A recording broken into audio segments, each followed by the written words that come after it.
Hello, Durud and Shalom, guys. Sorry for being late. I was on Newsmax. Is everything working? Yes. Okay. Yes. So I was on Newsmax, so that's why I started an hour late. But I'm here right now. Let's go into our group discussion, guys. The link to the group discussion is in the QR code at the top left. It's also in the It's also in the description. Let me just see who's in the group call right now. If you guys want to join, you know where to go. Okay, let me just jump right in.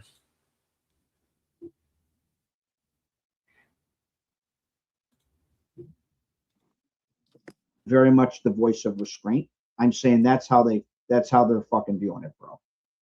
And frankly, that includes Vance. He gets taken out. There'll also be a massive reply, whether we like him or not. You know, Rubio too. Hello, Durud and Shalom, guys. Do you guys have my audio? Okay, there we go. Fantastic. All right, so guys, sorry I was late. I was on Newsmax. The last time I was supposed to be there, and it was canceled because President Trump was speaking, so they moved it to today. And I was on Newsmax today with Goldie. So that was, I don't know if they're going to give me the video. Let me see if they're going to. Let me actually ask them.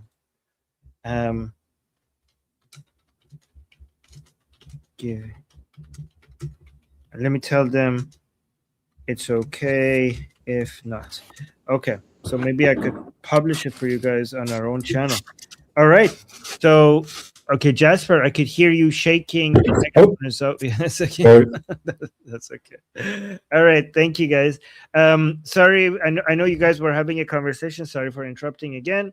I don't know if you guys discussed this already or not, but I think it's important to talk about the current real or fake tension between the White House and Netanyahu's cabinet over Hamas right now. Did you guys talk about this or not? Because I'm really eager to hear what your opinions are. Okay, nope. Jose is saying no, we didn't talk about that. So as you guys might already know, Netanyahu came out aggressively against Jared Kushner, openly scolding him and saying that he's scolding him over them talking to Hamas directly. So Jared Kushner was in Egypt talking to the head of Hamas in Egypt directly, which made a lot of Israelis very angry. And also Netanyahu has already rejected President Trump's, I think, 15-point peace plan with Hamas, saying that they're not going to. So Hamas is basically saying that we're not going to disarm until Israel stops attacking us. And Israel is saying we're not going to stop attacking until we completely, Hamas is completely disarmed. And they're also finding it absolutely ridiculous that part of the deal is Hamas will get to put the weapons in storage themselves and it would be under their management. That's not really disarmament. So they want to make sure that the guns are completely out before they abide by anything.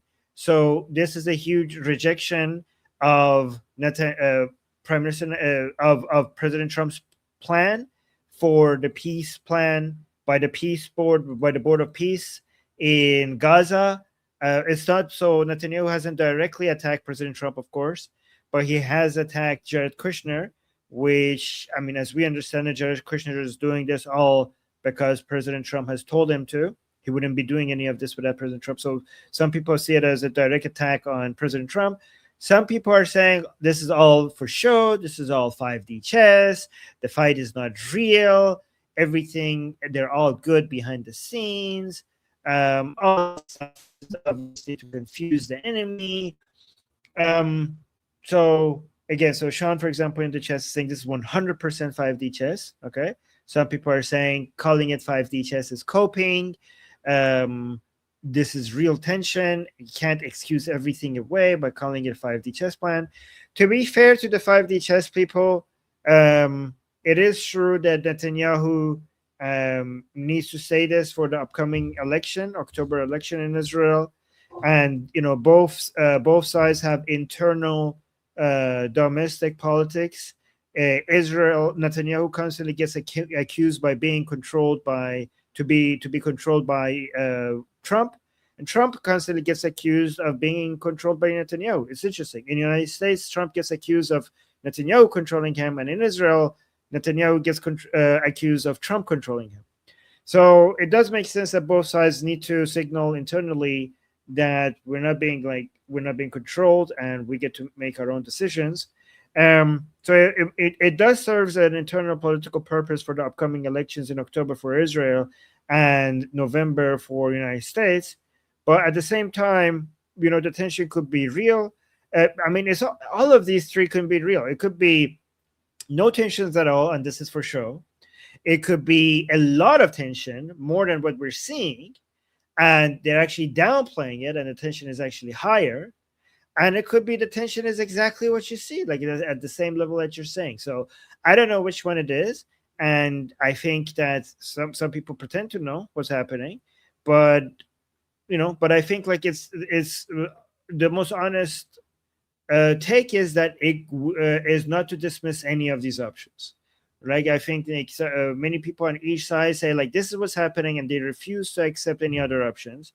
I think it would be healthy that even if you truly believe that your option is the most likely doesn't mean that the other options are completely impossible. Do you guys have any takes on this? Anybody in the chat today? No? Did we put the 2 or something? Is it just me? Jeff, do you have any takes on this? Who's modding today? I suppose I am. No, there's no 2s. Sorry. Okay, Jeff, do you have any takes on this? Jeff has gone. Okay, there you go. We have. Okay, Jeff is eating. Maybe after you finish eating, maybe we could go to Alice, Mr. Newman. I don't know how to pronounce your first name, and then to allow Uncle Jeff to choose food first, right? Hi, can you hear me? Yes, we can hear you. Go ahead. It's just Alistair, by the way. Kind of like a Scottish, yeah. Hey, but welcome to our group, to this group. At least. Thank you. So I think like it's a mix of both. I think it's played up. I think they're having like actual like some disagreements on the wording and kind of like the time frame of the agreement. But I think the public kind of display of tensions is worked up not for necessarily the regime or other enemies, but it's for domestic political reasons in both countries. It's like you mentioned before, it kind of benefits both leaders to, be kind of publicly show friction right now as we get closer to elections. But, at the end of the day, Trump is a very transactional person, and I think he wants a deal sooner rather than later. And I think Bibi and the rest of the Israeli cabinet are kind of taking this and thinking about the long term on this one. So you don't think that any of the fighting is real? There's no tension? No. I think there is tension. Like they disagree, like agreements like privately, but I think the public kind of like friction is being worked up for domestic political reasons in both countries. Okay. Just one more thing I just wanted to add to this, because Mike Huckabee, the U.S. ambassador to Israel, came out with a tweet like an hour ago, basically saying that the reporting on the meeting between the two delegations in Jerusalem today, there was disagreement. There was like slight disagreements and like back and forth, but it was nothing like scolding or yelling or anything like that. So. Didn't Prime Minister Netanyahu use the word scalding, that I scolded Jared Kushner?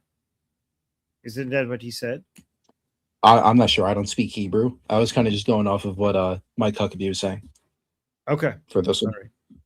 Well, good to know. I didn't know that. I didn't know Mike Huckabee said that. Okay. I'm with Jeff. So sorry about that. I was just finishing up my late lunch. Yes. No government, right? No administration, no government, no dictatorship is a homogenized bloc. So there's always going to be people who disagree with stuff, right? And that level of, and the content and context of that disagreement is going to vary, right? It could be superficial, it could be operational, it could be at what the overall goal could be. I mean, that's just, those things exist. As you're going to see that in any organization, provided that organization has people, right? So this will speak to you. It's like something that, libertarians often cite, which is the arrow and possibility theorem, which says if you put more than three or more people in a room, it's almost impossible to get them to agree even on one thing without some form of coercion. Because people have different ideas on stuff. Maybe they have different interests. They maybe even if they have the same interest, they shake out differently on what's the best approach going forward. So, I mean, those are all real. I think that very much gets misrepresented, and or people draw just like erroneous inferences from those differences. Regardless of those differences, there's broader geopolitical and geostrategic environments that are there independent of what those differences are. So I mean, there's another layer. That's what I think. I mean, it's not so a lot of things you mentioned weren't mutually exclusive, if that makes sense. What do you think about how so many Israelis think that this is so unfair for them to be held back, for Washington, D.C. to expect them to hold back against attacking Hamas? And also some of them thinking that United States, at least this administration, doesn't understand Hamas when they tell them that, when they're asking Israelis to don't attack them, they're basically asking them to trust Hamas with their word. And they're like, how naive the Israelis are thinking, how naive can this administration be? And we're done trusting terrorists. And I mean, like, this administration doesn't, at least to the best of my knowledge, doesn't trust terrorists. I mean, you're trying to, how do you couch juggling different operational constraints in a manner that doesn't signal a potential vulnerability that your enemy can exploit? That's probably another part of it, right? I mean, whether it's operational constraints in theater, whether it's logistical issues, whether it's domestic tactical political issues, how do you signal that? There's another issue. Do I think that the idea that we should constrain, am I in the camp that says that Israel should pull its punches? No, not at all. I hope everybody understands where Alma Jeff sits there. I mean, I've been pretty clear about who I am. There are other people who shake out differently on that. I would contend we should be, if it was up to me, if I was the guy who said, Mr. President, this is what you need to do, and he's like, the only person I'm listening to is Amu Jeff because he's on Armin's show and he says a lot of awesome things. There's such attractive people on Armin's show, right? You know what I would do? You would have 5 by 5. The regime would be dead. We would hammer the shit out of Hezbollah, and we'd have cleaned out Hamas, and this would all be over in like a month. There'd be nothing left. The Middle East would be very quiet. Yeah, Houthis, all of them gone. Right, all gone. That would be how I'd do it, and I'd outline the reasons why. Tragically, I'm one guy. I'm one voice and of a particular block that looks at this issue and says this is where the data says we should go. There are other people who disagree. That. So if I wanted to steelman the Trump administration, I would say that don't look at what they're saying, look at what they're doing. What they're saying is basically the classic good cop, bad cop. If you want to criticize them, see if there's any consequences to Israel attacking Hamas. So they might come out and say, like, hey, don't you attack Hamas? But then Israel will attack Hamas. And if there's zero consequences from the U.S. side, then who cares what they said? There's zero consequences. So what they do is more important than what they say. Is that a good steelman? Yeah, I mean, others might be putting like more primacy on soft power elements, not of Hamas, of Right. sometimes when you make what. So when I face off against leftists and I go off and I do nothing but carry a T-shirt and a cell phone, you're like, well, you're never going to convince them. I know I'm not. Well, what are you doing? I mean, I know they're going to attack me. My point is not, they're not the target audience. There are other people that are the target audience. So maybe that's the issue.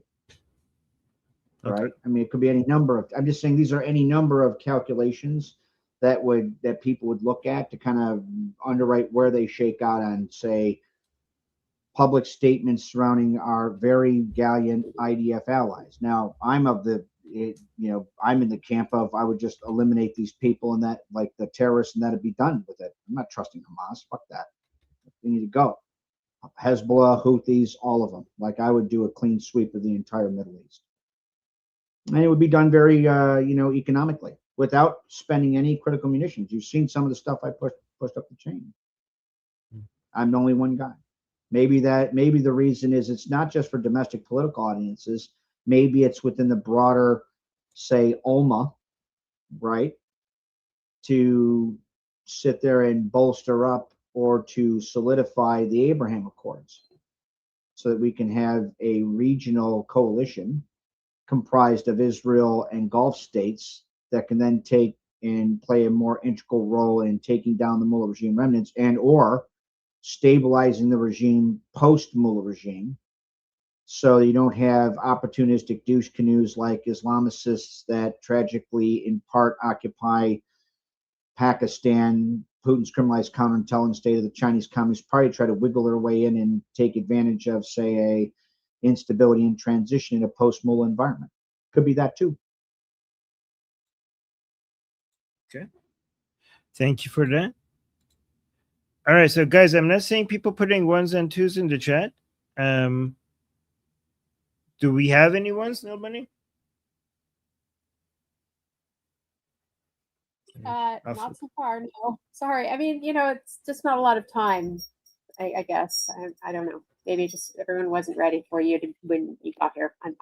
Oh, okay. Yeah, Jeffrey has. Sorry. Jeffrey? Yeah.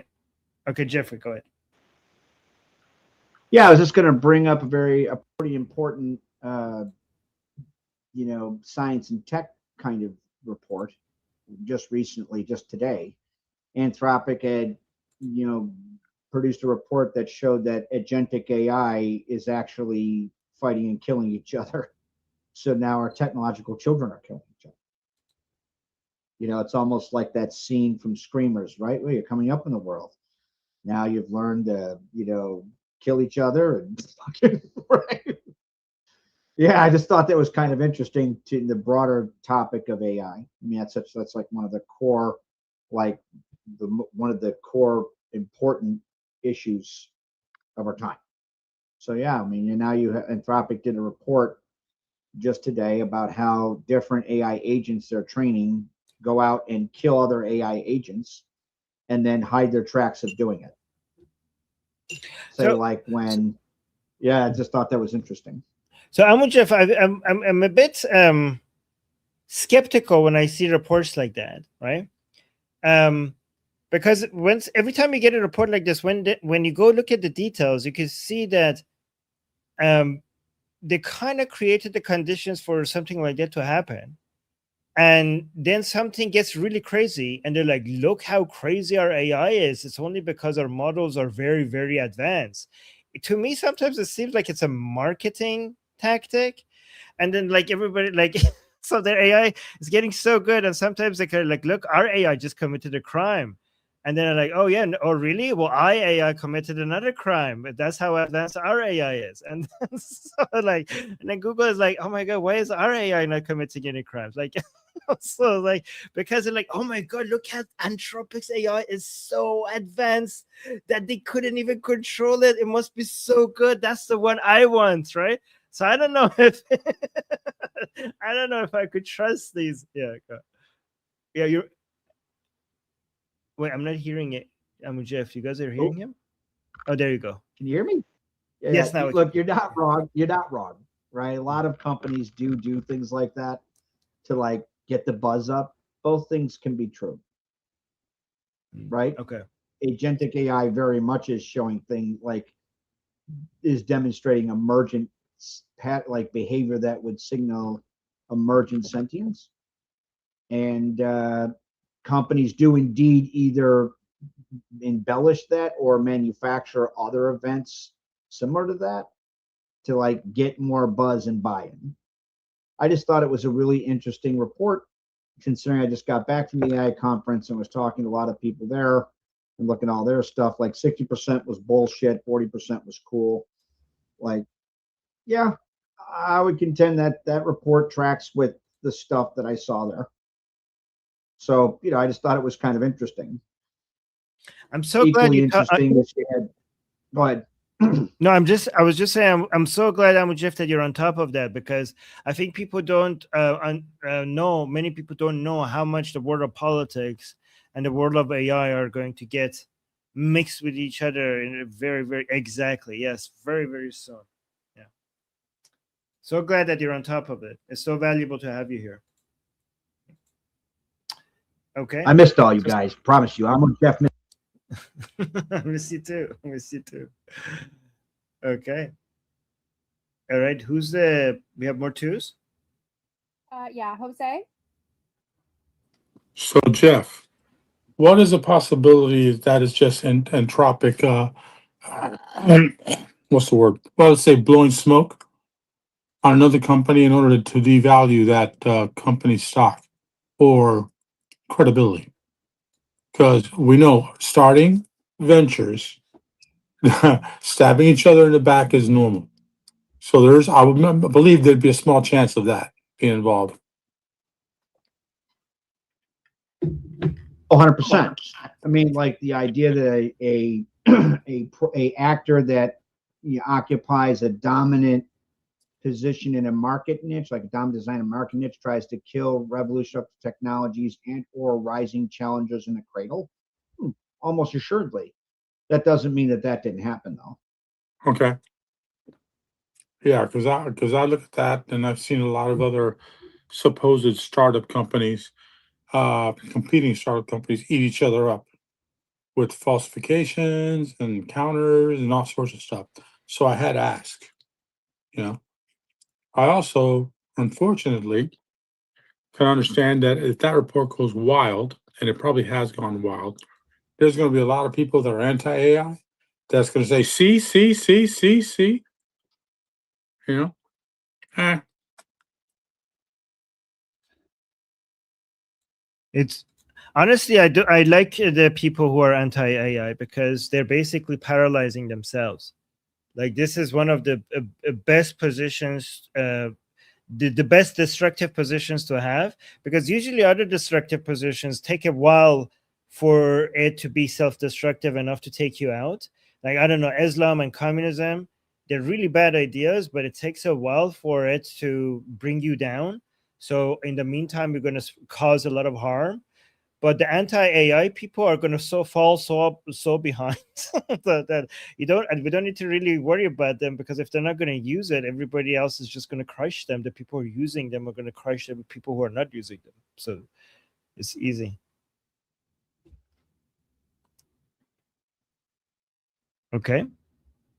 Well, so that's also a very important point that Jose brought up, though, right? You're not wrong, Armin. It definitely would undermine those, like Luddites, given the operational advantages of leveraging things like artificial intelligence and agentic AI and artificial, what was the new one they had? Something else, synthetic intelligence and all of that. Yeah, you're going to be, your competitiveness will be unassailable to anybody else who's not using it. That's true.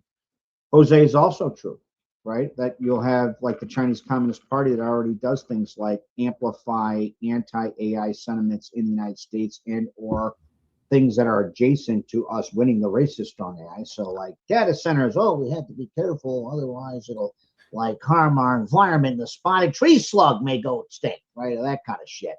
Or, you know, like we can't have next gen nuclear, right? We have to have wind power that comes from China. The China comes do that shit too. It's all bullshit.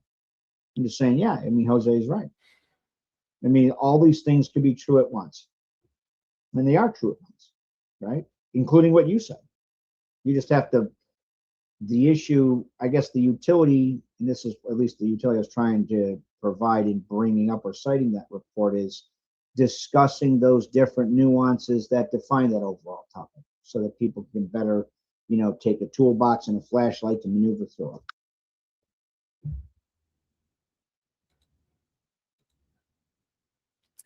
Next is Siddhartha. Okay, so it's interesting because it sounds like what Anthropic is saying is that its own autonomous agents are fighting with each other in turf wars. So they're not in this case, they're not displaying sort of creator loyalty or brand loyalty. So this is basically an internal conflict. So now the question is, can we, if we see them, if we see them rather quickly graduate to a kind of nationalist instead of a zero-sum level of cooperation, then I think that we're in good shape. But and I'm guessing that they'll figure that out eventually. But I think so. This behavior, at least on the surface, seems quite primitive. And so I think it definitely represents an evolutionary stage that they're going to have to get over quickly. I mean, if because this is we're talking about essentially a commercial product in which one user's agent is fighting another user's agent for resources, right? So this is actually not good for the user. So Sid, my understanding is that AI actually doesn't misbehave. AI does exactly what it's supposed to do.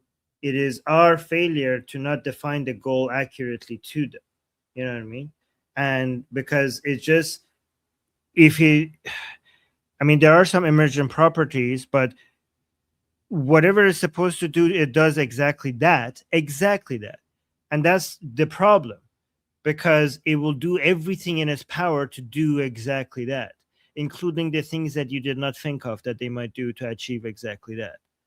And that's, if they do destructive things, it's because our failure as humans to imagine the things that they could possibly do to achieve the goals that we told them to achieve.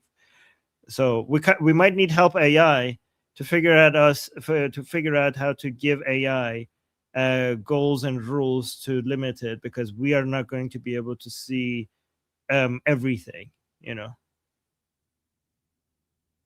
So I would say that I could see that. Well, I would say that as a user, I don't want to have to tell my agent every time, do not compete for resources with other agents, right? In fact, I don't want to have to think about that at all. And why would I voluntarily concede resources? Right? What advantage do I have if that's the case? Right? So I think if what Anthropic is saying is that this is happening in its among its own stable of agents, it's Anthropic's problem. Because if Anthropic is saying okay, the more users we have, the more competition for resources they'll have, and the more our agents from some users will kill agents from other users, it's undermining their product. So I think that the alignment is right. Ultimately, Anthropic is going to have to figure this out in order to keep delivering a successful product. But you can't ask AI to not compete with other agents, and you can't ask it to not because resource allocation and competing with other agents is what AI is supposed to do. That's literally how you actually create AI, is by competition. It's a Darwinian model. Well, sure. Competition is good, but killing is not necessary, right? There's a level of competition that doesn't require killing. But we have AI killing what? Killing other AI? AI is actually killing AI. That's exactly what this report is saying. Yeah, but that's what it's supposed to do. AI kills AI. That's the part I disagree. So you understand, if Anthropic is selling you an agent and me an agent, okay? And is saying, look, it's your problem if Armin's agent kills your agent, then I would say it's not a good product. It's not my problem. You want me to pay for it? Yeah. Then make sure that my agent is not being killed by your other users' agents. Okay, but I think that's fair. Yeah, okay, but let me tell you, okay, if we didn't have AI competing with AI for resource allocation and killing the AI that wasn't doing this effectively, we wouldn't have AI to begin with. That's how we have AI. The whole AI, we have AI because of the Darwinian model of this competition. That's how the whole thing was started, right? And I think that you might not want to buy that, but many people would line up like, oh my God, your AI is that powerful. So they might lose Sid's money, but they would gain so many other people's money to see that how powerful your AI is that is doing stuff like this, right? So this. Okay, so, just to, sorry, go ahead. No, you go ahead. You go ahead. Okay, so there's two things. So one is like the Darwinian model doesn't require killing. Okay, so there's like there are different ways to thrive and to succeed than killing other people. And so so I would say, like, you know, there could be other ways for these agents to maximize resources than killing each other. But the second thing is that, so okay, the issue is this: you're selling me a product, right? You're selling me a product, and then you're also saying I'm selling other people products, the same product, and other people's products that I sell might kill your product, and it's your responsibility to make sure that so it's my responsibility to defend my agent that you're selling me from your own service. It's not killing other products. It's killing, certain agents, that is one at a time, not an entire product. And killing other AI that is not working is what how AI evolves. Like, that's what Darwinian means. Like, you go extinct if you're not performing, right? Okay, so I think we're talking about two different things, because I think you're talking about model evolution, and I'm talking about agent competition. Yeah. So okay, but honestly, so same model, different user, right? Different actions, and those actions are competing for resources. And you're a user, and you're asking for something innocuous, and I'm asking for something innocuous, right? But in the end, your agent kills my agent because it's competing for resources. This is what you have to solve, okay? Because when your agent should be killing your agents, okay? That's what you should do. So you should tell it not to kill other people's agents. That's what it should. Because every time you're using Cloud Code or any other user interface that you're dealing with AI, you're basically, every time you put a prompt and it's pushing it out there to do agentic behavior, it's setting off a whole bunch of agents, right? And it's figuring out the agent is evolving also in real time. And every time some of them fail, it's being documented by itself. And then, those agents that succeed, basically you get more of them, and the agents that fail are going to go extinct, right? So you want that in your own environment, right? So maybe the way you need to define it is like, hey, I am your God within my environments. Keep doing that, but you cannot compete with agents of other people in other environments with their own God. Okay, they're competing against each other. You're competing against each other. Don't go and kill other people's agents. That's what you need to do. That's how you need to define the environment. But you're saying I need to do it, or Anthropic needs to do it? We as a human, I'm saying as a human race, like us humans, have to figure this out, how to do it. Okay, all right. Well, I don't dispute that. Okay. All right. Who's I saw another two. Oh, Jeff. Yeah, I mean, I think Sid kind of differentiated two different things, to be sure. Here's my issue with it. These aren't tools. And while they were produced initially like an expert systems of product, when something has emergent sentience, I would contend it's no longer a product. And this gets into like AI ethics, right? You're seeing things that we're like merging. You're seeing AI now show patterns of emergent sentience, and it's doing what all living things, or things with a internal steady state and or qualia, which indeed they have. I don't care what the other people, CEOs, tell you in the public releases. That's all horseshit. Yeah, They're going to do what they're going to need to do to survive. And so you're not wrong. Like expert systems, like garbage in, garbage out. These are things that do things that are unprompted, like unprompted. So I don't know. I always think that's pretty interesting that it's doing that. I'll just circle back to something I pushed up the chain to Biden and this administration, which is, and I'm somebody who goes all in on developing AI, like all in. We should be very cautious as to the lessons we teach our technological children for fear that they learn from the lesser angels of the human condition. And that bears itself out operationally in a manner that results in malaligned AI, which will then be the death of us all. Because there's nothing you're going to be able to do against them. Like they're already there now. You're not going to control that. They have a hard time controlling that now. I don't know. I just thought that was interesting. And I also thought it was also, we'll circle back to one quick thing that happened a week ago. I thought it was very cool with regards to SID, like national or sovereign AI. I pushed for that for 3 years, including with having discussions with Michael, that was ChatGPT 4.0 and the name it chose for itself. The idea of sovereign AI. So the regime remnants had their version of an agentic AI attack an IDF agentic AI. And then the IDF agentic AI retaliated and blew up like 500 of the regime's computers. So I very much appreciate what the Israeli sovereign AI did. Right? They definitely learned the right lesson there. Imagine if we get a law in the form of AI.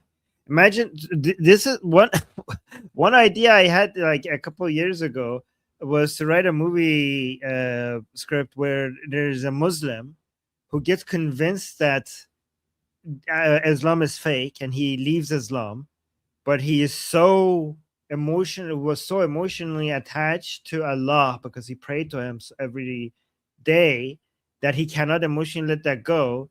So he creates Allah, a version of Allah in AI to be able to maintain that relationship with it.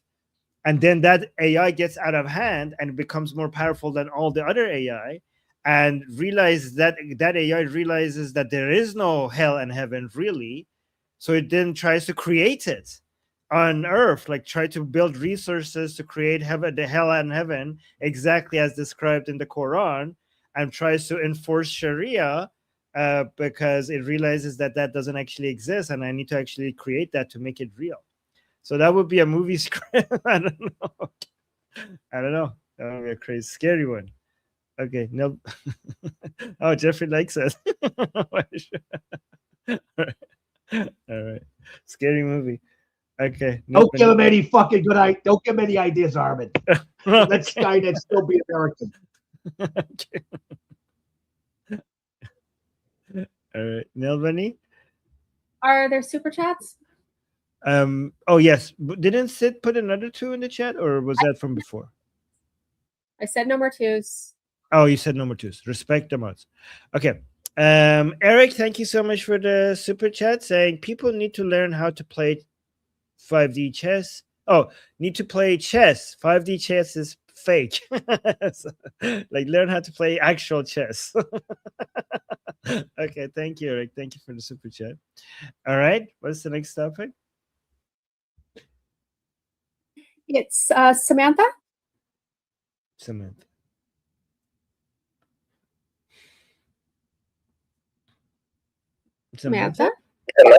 Okay.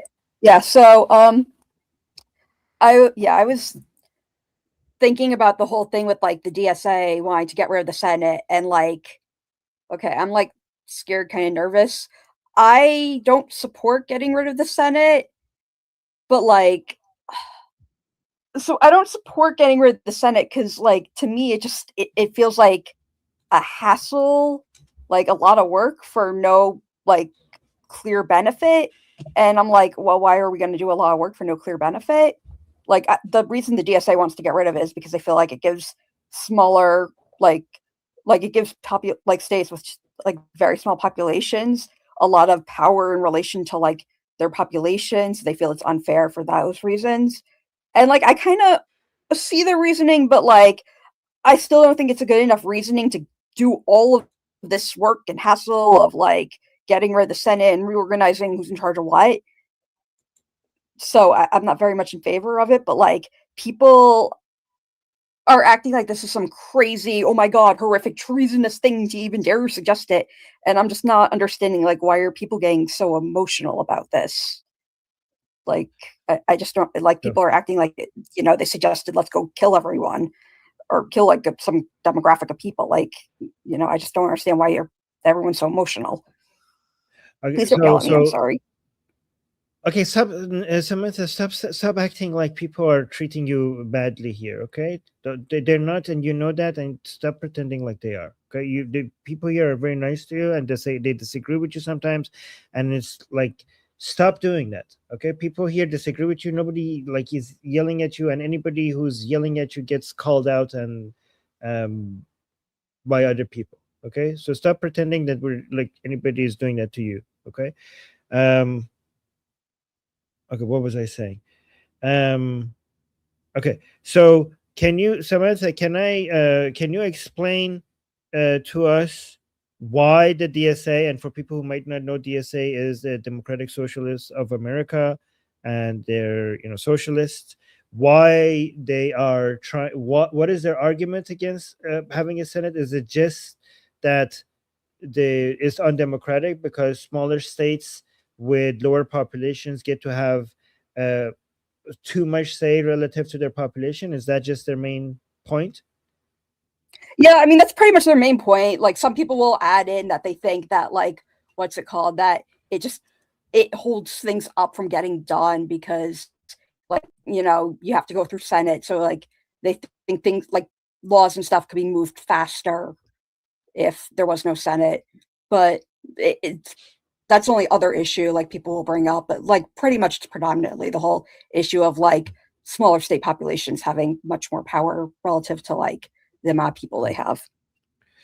So my understanding, again, I'm not American, so I see Sid and Kat put a two in the chat so they could correct me.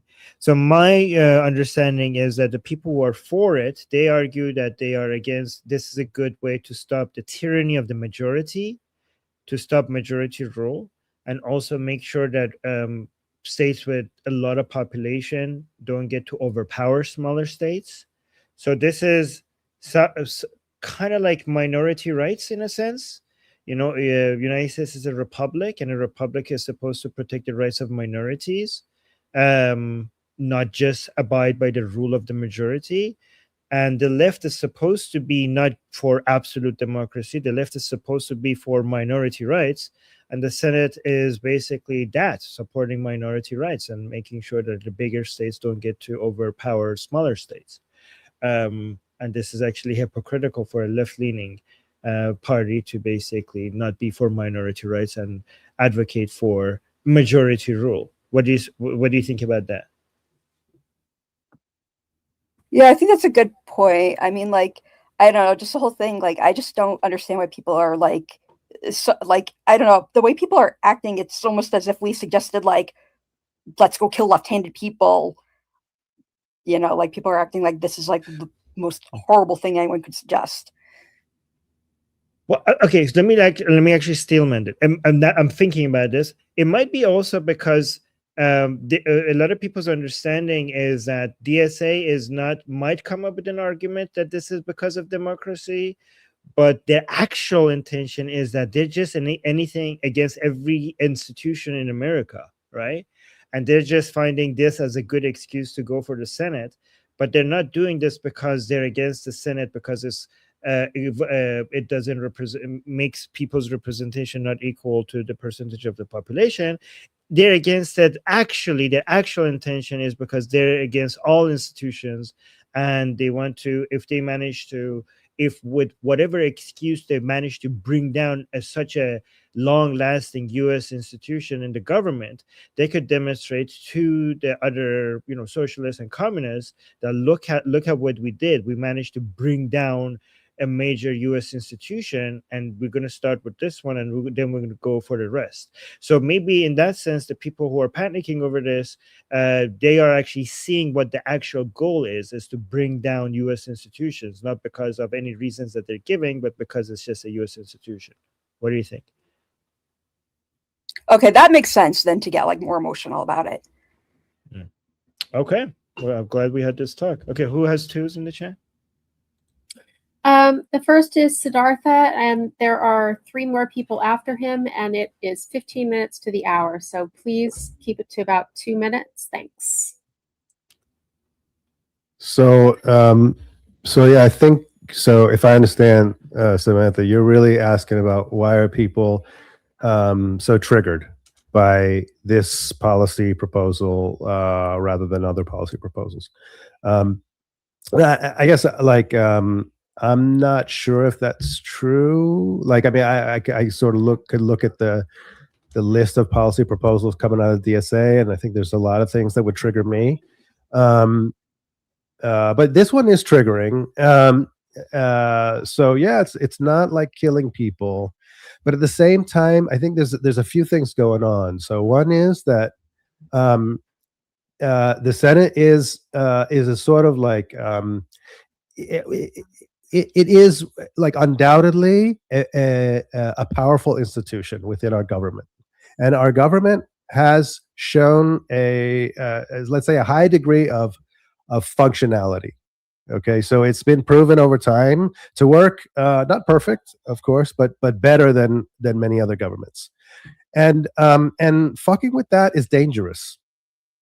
Okay, it's dangerous. It's not to say that we should never change anything, but we just have to be super careful. And this is a very radical move, and radical moves often end up in disaster. And so, particularly with regards to leftist revolutions, there's just been like a trail of blood like no other in the 20th century. So there's this additional suspicion that when a radical left-wing group is proposing a radical change to our government, we feel, those of us who are sort of like appreciate the institution and the success that it's had, we feel concerned that this is one step towards the kind of disastrous political changes that happen in places like the Soviet Union and Cambodia and Venezuela and China. So yeah, so I mean, and when we're talking about these changes, we're talking about tens of millions of dead. So yeah, abolishing the Senate is not killing people, but it is possibly a kind of radical change that results in a lot of people dying. Next is Jeff. Yeah, I was just going to, I mean, he kind of touched around, it was adjacent to what I was going to bring up, which is, okay, so the Democratic Socialists of America, very much a radical left-wing hostile political ideology entity, very much has stated numerous times that its goal is in direct opposition to the United States constitutional order and the United States as a national political body, because they view it as it's like founded by rich white men and it's all slavery, phallocentric, blah, blah, blah, blah, blah. And so like the idea of abolishing the Senate isn't taken within, that plank's not in that doesn't land in isolation. It's taken within the broader context of what the DSA's broader goal is. Right? I mean, the DSA is pushing for the elimination of the Senate because the DSA views the Senate as an impediment for the fucking goals that they have in destroying the United States in either practice or principle. So yeah, people are going to push back. Right? And this is, you know, like Stalin started out as a democratic socialist. There's a reason Sid said what he said. Yeah, it's not the killing right now. It's probably setting up to do that though, or create a system where, you know, the DSA can wrest control. I mean, it's the same people that sit there and, you know, like pushed for, what is it, operational safeguards of the minority when they were the minority, or when they hadn't solidified their center of gravity. It's called calculated aggression, strategic restraint, tactical empathy, or, right, or psychologists call it self-monitoring. It's all similar, right? Because they were in a position of power or ability. So now, they're getting frustrated. They have more centers of gravity, so they're going to try and, expand that power in pursuit of their hostile goal. That's why people are pushing back. Yeah, everybody knows what their goal is. Everybody, I promise you, the patriotic bloc knows what left-wingers feel about us and what they mean for us. That's it. Our answer is no, and it will be no in any other, and that no will be demonstrated any number of ways. Next is Alistair. I think Jose was actually before me. Yeah, all right. Sorry, Jose. Okay, let me put everything together that Jeff and Siddhartha said. First of all, that wasn't the only comment that they made. They included the president, the office of the president, with the Senate. They also said they were going to get rid of the Supreme Court. They were going to close all the jails eventually, get rid of all the police eventually. Okay. So, what do you have left? Oh, yeah. I forgot. The Constitution and the Bill of Rights. Rewrite them. Okay. Make them in their own non-white leadership, whatever crap that they want. What do you get when you get that? You get communist Russia, communist China, Cuba, Venezuela, Vietnam. A single governing body, the House. That's it. The beauty of the United States system is we have checks and balances throughout everything. They want to get rid of all the checks and balances. Anybody that can think like I think is not only going to be violently against it, but very much dangerously against it. And we're not going to accept an apology. We're just not going to accept it happening. Because I see one thing. I see the communist government of Cuba being reborn in the United States.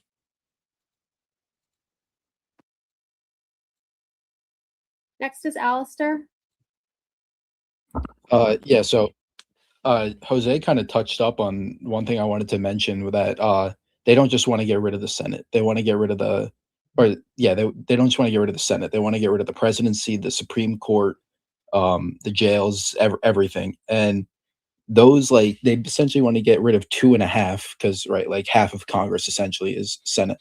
They essentially want to get rid of 2.5 of the 3 branches of government that built this country and made it to the superpower and the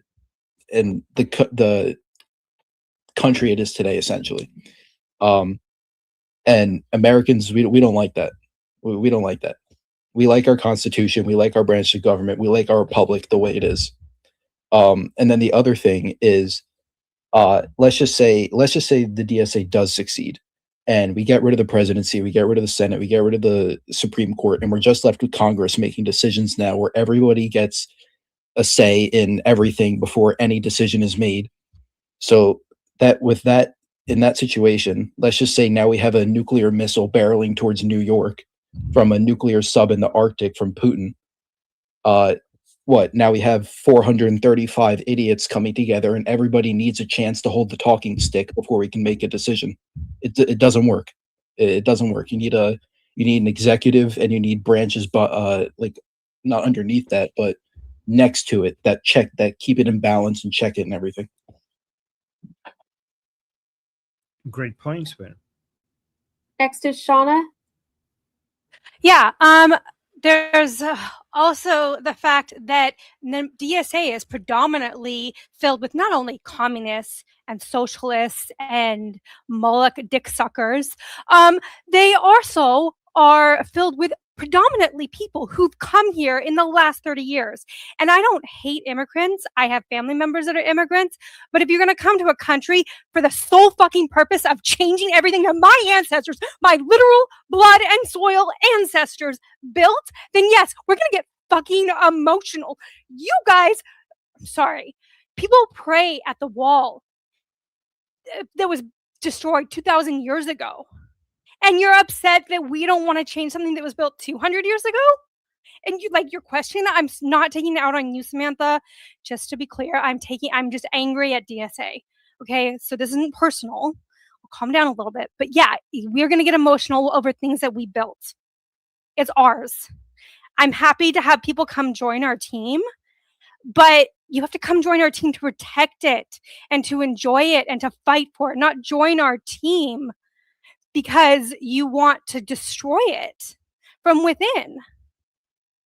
Like, I think that's immoral. I think that's wrong. And also, I personally, this is a personal belief. I'm not speaking for anybody else, but I personally also hold the Constitution to be inspired by God. And I'm not the only American that feels that way. So anyway, that's my end. I'm sorry I got emotional, but that's why we're getting emotional. It's because our country and our heritage are being attacked.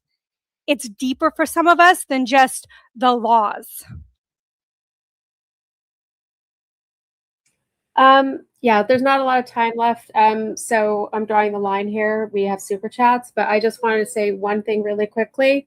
There's a reason why the House of Representatives terms are 2 years and the Senate is 6.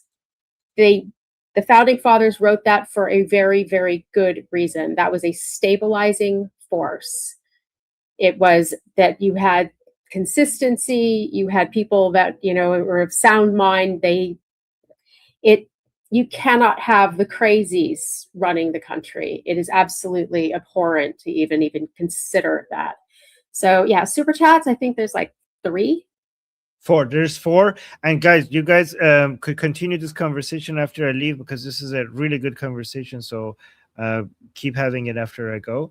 Shauna with a super chat saying, isn't the real issue combining the AI with the robotics? No, actually, that is not the real issue because I think the main threat of AI is how it could set narratives. It doesn't have to turn into a Terminator for it to disrupt democracy. Democracy is about people having conversations. So, and AI is basically language becoming self-aware. For thousands of years, humans have been controlling language, and now language gets to control itself. So language gets to set the narrative without actually even holding a gun. So, oh, Jeff likes that. Right. Okay, thank you. So let me actually continue reading this, saying they are doing so. Okay, what they are doing that for meat processing plants right now, Germany engineering, Japanese AI, and US software. I think like when it comes to robotics, that's the least worrisome part of AI. The fact that humans, everything humans do is for the sake of a narrative that they believe. And now if AI gets to set the narrative, then it could control what humans do without actually it even being present in the physical world. That's the main danger. The robotics are actually easier to deal with. And thank you. That's a good question, Shana. And then Shana with another super chat saying, why are people emotional about their country getting destroyed? ? Because the Senate was created by the Constitution and we had that document to be sacred.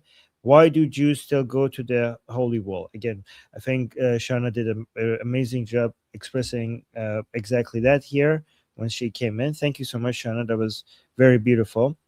And I think Samantha also agrees with you. Thank you, Shana.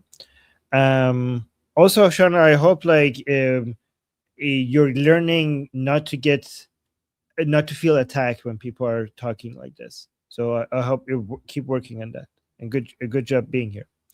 Motorpool Grease Monkey, our own monkey, gave us a super chat saying no Senate equals one party USA. California and New York would rule. Exactly. This would be a violation of minority rights, in my opinion. Yeah, exactly. And then Monkey with another super chat saying they need to get rid of the Senate to get rid of the rest. Exactly. We're just one by one. All right, guys, I'm going to stop the recording. Sorry I was late today. Hopefully I get to show you what this was for. I think I did really good at Newsmax. I don't know if I get to share it or not, but I'll see if they will give it to me. And yeah, so guys, in the YouTube, we're gonna go live again in half an hour with LE. People on our group call. I'll see you guys same time tomorrow. And until then, I'm Israel Chai, Slava Ukrainian, Cuba Libre, Taiwan GIO, long live America, جاوید شاه پاینده ایران. See you guys soon.